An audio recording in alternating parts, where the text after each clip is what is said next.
I'll show you all the engineering, and then top coated it with a decorative stone. So we're roughing out this garden path. Try and chip away about 50 to 100 mil of dirt. Continue to remove our temporary timbers from scrap material. We flip it back over.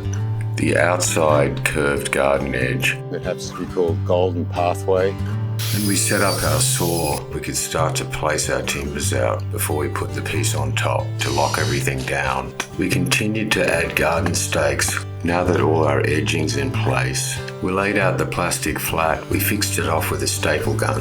Drainage is always important when you're engineering garden systems.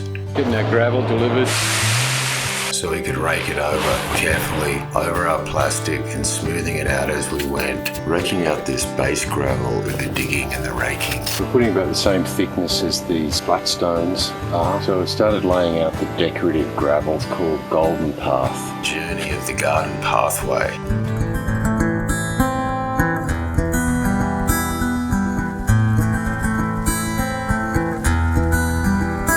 Lay your head upon my shoulder, shut off your thoughts and clear your mind.